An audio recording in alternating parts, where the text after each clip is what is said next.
রমজান আর কোরআনের সম্পর্ক কি এটাও জানি না। রমজানের আর কোরআনের কি সম্পর্ক এটাও জানি না। এটাও আমার সমাজ জানে না, আমার সমাজে শিক্ষিত মানুষ জানে না। খামাখা নিজেদেরকে শিক্ষিত মনে করে। আমার সমাজের বিত্তশালীরাও জানে না। বিত্তশালীদের বাপ দেখলে মাঝে মাঝে হায় হায় বড় আফসোস লাগে যে কয়েকটা টাকার মালিক হয়ে কি করতেছে, নিজেকে কি ভাবতেছে।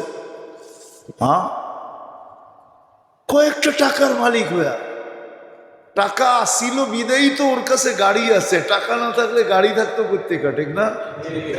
কি বলেন? টাকা আছে বিদেই তো গুলশানে থাকে, টাকা না থাকলে গুলশানে থাকতো কোথেকে, ঠিক না? ওই বিক্রমপুরেই থাকতো, ঠিক না? ওই গ্রামেই থাকতো, ঠিক না? হ্যাঁ, কেউ বলছিল, যদিও এটা এই মজলিসে বলা যাবে কিনা জানি না, কেননা মিডিয়ার যুগ তো, সব মিডিয়ায় চলে যায়।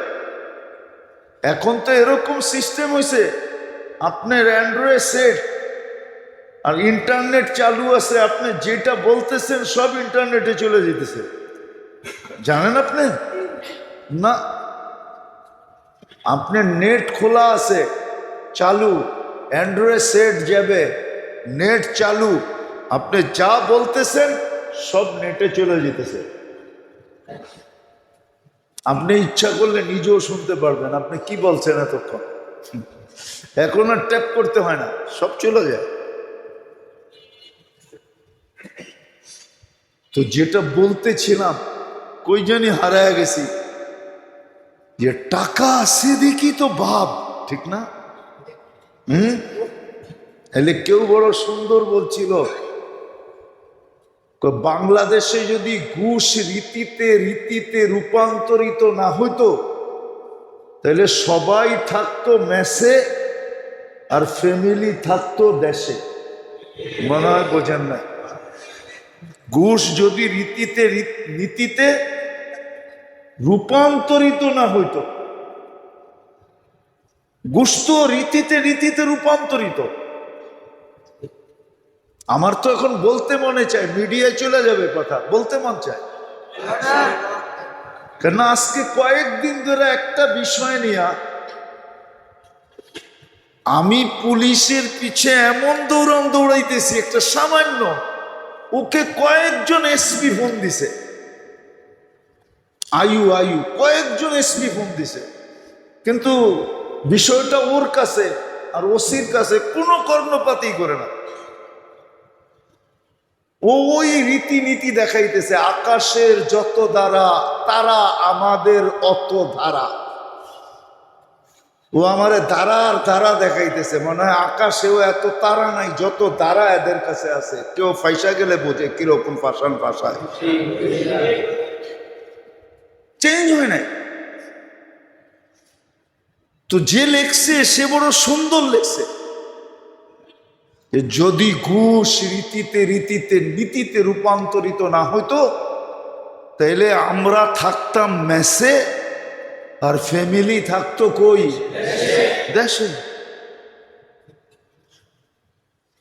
এখন তো কয়েকটা টাকা হয়ে যাওয়ার কারণে ভাব। তো যেটা বুঝাইতেছিলাম, যে প্রথম পর্বটা রমজানের ছিল গতি বাড়ানোর জন্য, ফুয়েল নেওয়ার জন্য, ফুয়েল নেওয়ার জন্য, গতি বাড়ানোর জন্য, যে ইবাদতের প্রত্যেক রাত্র যাবে, যেরকম ফুয়েল আসলে, তেল নিলে, গাড়ির ভিতরে পর্যাপ্ত তেল থাকলে গাড়ি যেরকম ভাগতে থাকে, তার স্পিরিটও এরকম বাড়তে থাকবে। ইবাদতের স্পিরিট, বন্দেগীর স্পিরিট বাড়তে থাকবে। দ্বিতীয় পর্বে আরো বাড়বে, তৃতীয় পর্বে তো বাড়ার সীমা থাকবে না, তখন তো সে গড়েই থাকবে না। মা বোনরা যদিও ঘরে থাকবে, কিন্তু সে ঘরে থাকবে বটে, কিন্তু আসলে সে এতেকাফে আবদ্ধ থাকবে। পুরুষরাও থাকবে তো মসজিদে আবদ্ধ থাকবে। এতেকাফে থাকুক আর না থাকুক, তার সময়টা মসজিদের ভিতরে সবচেয়ে বেশি কাটবে। দিন কাটুক আর না কাটুক, রাত্রটা তো পুরা তার মসজিদে কাটবে, রাত্রটা পুরা মসজিদে কাটবে। তো প্রথম যেটা বলতেছিলাম, আল্লাহর বিশেষ মেহেরবানি। যদিও উচিত ছিল না, চাইতে চাইতে চাইতে চোখের পানি জড়াইতে হয়তো দেওয়া দরকার ছিল, কিন্তু চাওয়া ছাড়া রমজান পাওয়া গেছে। এটা এত বড় ইহসান যেটা বইলা কয়া শেষ করা যাবে না। হ্যাঁ, এটা শুধু বুঝলে বুঝতে পারবে, বইলা শেষ করা যাবে না, বুঝায়া বুঝানো যাবে না। এটা অ্যানালাইসিসের মাধ্যমে বুঝতে হবে, নিজের চিন্তার দ্বারা বুঝতে হবে। যে 2 মাস আগের থেকে আল্লাহ রসুল দোয়া করতেছেন, বাল্লিগনা রমাদান, আল্লাহ রমজানের সীমায় একটু পৌঁছায় দেন। রমজান দিয়া দেন না, হাদিসের শব্দ রমজান আমাকে দিয়া দেন এটা না, রমজানের সীমানায় আমাকে পৌঁছায় দেন। বাল্লিগনা রমাদান, রমজানের সীমানায় আমাকে পৌঁছায় দেন। যেটার জন্য আল্লাহ মাহফিল করতেন, আল্লাহ রসুল মাহফিল করতেন, রমজানের আগের থেকেই বুঝাইতে চেষ্টা করতেন, আসতেছে আসতেছে আসতেছে। হাদিসের শব্দ দেখলে বোঝা যায় যে গুরুত্ব কতটুকু দিয়ে বুঝাইতে চাইতেছেন। আর ওমর রাদিয়াল্লাহু তাআলা আনহুর মতো ব্যক্তি বলতেছেন, ইয়া রাসূলুল্লাহ কি আসতেছে বলেন না, খালি বলতেছেন আসতেছে আসতেছে আসতেছে। যখন গুরুত্ব যাদেরকে বুঝাইতে চেয়েছিলেন, ওনারা যখন গুরুত্বটা বুঝছেন এবং জানার জন্য যখন আত্মহারা হয়ে গেছেন যে এখন বলার সুযোগ আসছে, তখনই আল্লাহ রসুল বলছে রমজান আসতেছে, রমজান রমজান আসতেছে। অনেক সময় হয় কিন্তু কয়েকটা কথা তোমাকে বলতাম, আবার না বলবো না। কি আস্তে আস্তে আগ্রহ বাড়ে না বাড়ে না? হ্যাঁ, শেষমেশ দেহে যে এই বুঝি সংসার ফাইটা যাইবে, ঠিক না? এই বুঝি বিরাট একটা ঝগড়া হয়ে যাবে, ঠিক না? আরে মনে হয় বোঝেন না, বিয়ে শাদী করেন নাই, কোত্থেকে বুঝবেন? যখন বোঝে যে এই বুঝি ঝগড়া হইতে বিরাট একটা ঝগড়া হয়ে যাইব, তখন বলা দেয়, ঠিক না? হ্যাঁ, আল্লাহর রসুলও গুরুত্ব বুঝানোর জন্য যে সাহাবা এখন বুঝতেছে যে হয়তো কোনো একটা অঘটন ঘটে যাবে, জান না দিয়া দেয়, না জানতে পারলে কোনো ক্ষতি না হয়ে যায়। তো আগ্রহ দেখা তারপরে আল্লাহ রসুল বলছে রমাদান আসতেছে, রমজান। তো আমি যেটা আপনাদেরকে বুঝাইতে চাইতেছি, কসম খোদা,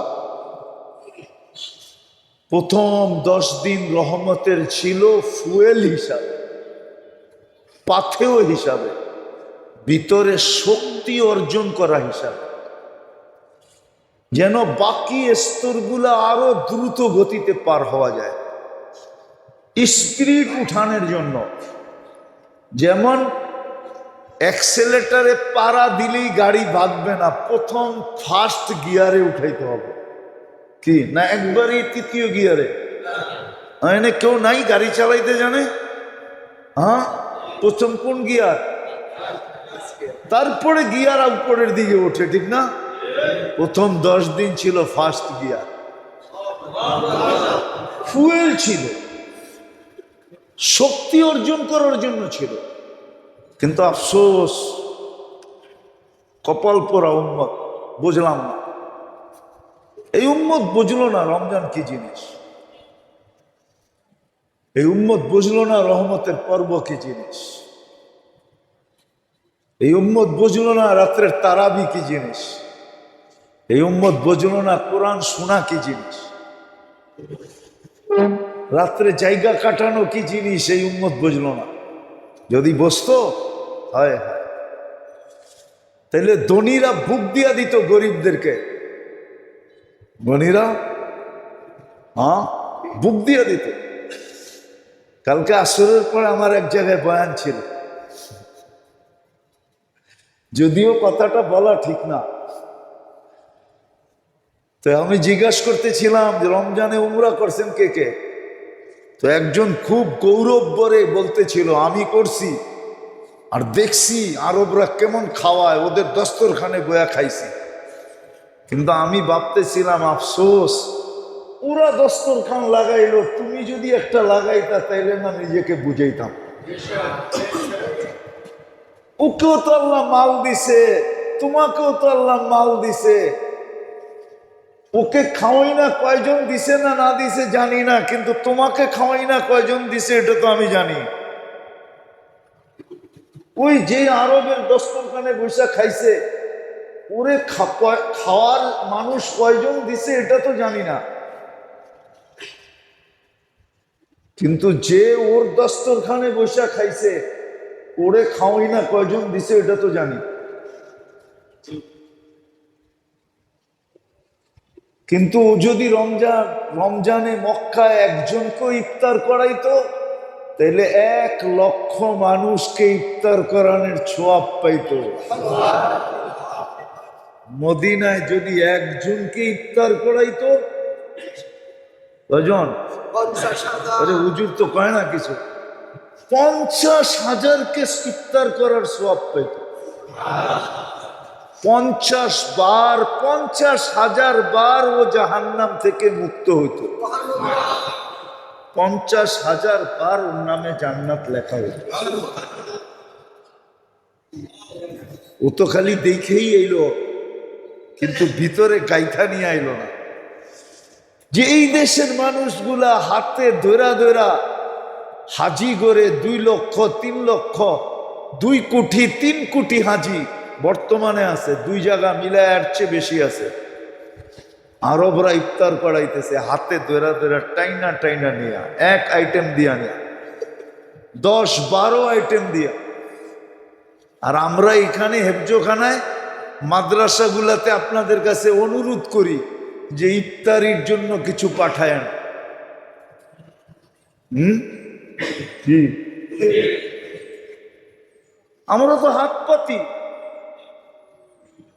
যে এতগুলা ছাত্র ইফতারি করে কিছু পাঠায়েন ইফতারির জন্য। যেটা আমি বলতেছিলাম, যদি বসতো তাইলে ধনীরা গরিবদেরকে রমজানের আগে বুক দিত যে এই রমজানে তোর কোনো কাম নাই, তুই খালি আল্লাহ রোজা রাখবি আর আল্লাহ আল্লাহ করবি। 2 জন 5 জন কমসে কম একজন করে বুক দিত, তোর পুরা খরচা আমি উঠাবো, তুই আল্লাহ আল্লাহ করবি। আমার দৌড়ে যদিও আমি দৌড় দিয়া পৌঁছতে না পারি, হইতে পারে তোর দৌড়ে আমি পৌঁছা যাব। আর এটা তো হাদিসে গ্যারান্টি ছিল, হাদিসে গ্যারান্টি ছিল। একটা উদাহরণ দিলে বুঝে আসবে।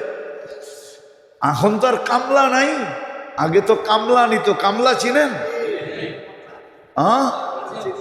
চিনেন কামলা? ক্ষেত লাগাইতে কামলা নিত। কামলা কোন দেশে কামলা বলে, কোন দেশে বদিলা বলে। আরে বোঝেন?